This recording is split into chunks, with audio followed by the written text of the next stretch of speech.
Bonjour à tous, aujourd'hui j'aimerais vous parler d'un sujet essentiel, la foi. Si tu crois que Jésus est le Fils de Dieu et que tu le suis déjà, alors tu as déjà la foi. Même si nous ne l'avons jamais vu de nos yeux, nous avons cette espérance, cette assurance qu'il existe. Pourquoi ? Parce que Jésus se manifeste chaque jour dans nos vies. À partir du moment où il s'est révélé à toi, tu as le témoignage vivant de ses œuvres. Tu crois, mais plus encore, tu sais.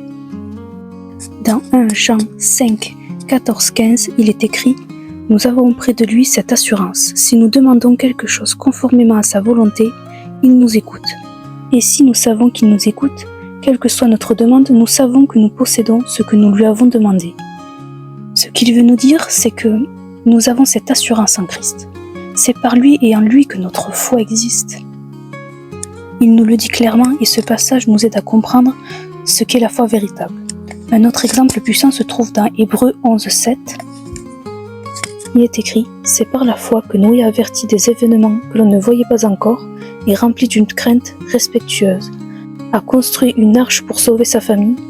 C'est par elle qu'il a condamné le monde et est devenu héritier de la justice qui s'obtient par la foi. » Même si tout le monde autour de lui doutait, Noé, lui, a eu une crainte respectueuse à cause des avertissements que Dieu lui avait donnés.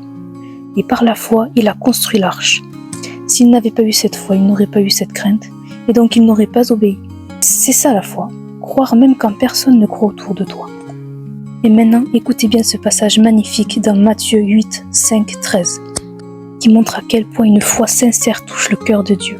Comme Jésus entrait dans Capernaum, un officier romain vint à lui et le supplia, disant « Seigneur, mon serviteur est couché à la maison paralysé, et il souffre terriblement. » Jésus lui dit « J'irai et je le guérirai. » Mais l'officier répondit « Seigneur, je ne suis pas digne que tu entres sous mon toit, mais dis seulement un mot et mon serviteur sera guéri.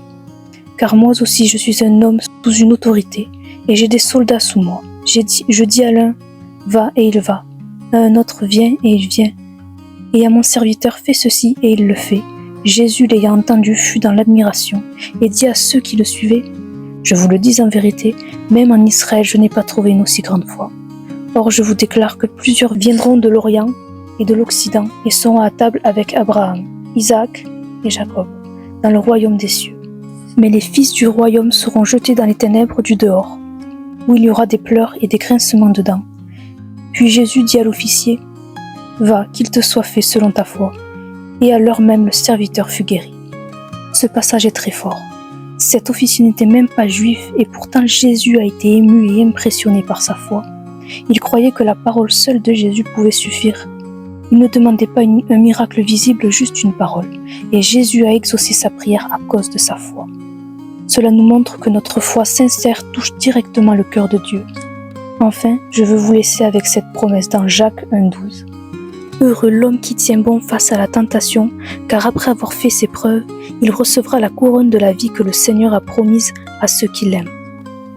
Que Dieu vous bénisse.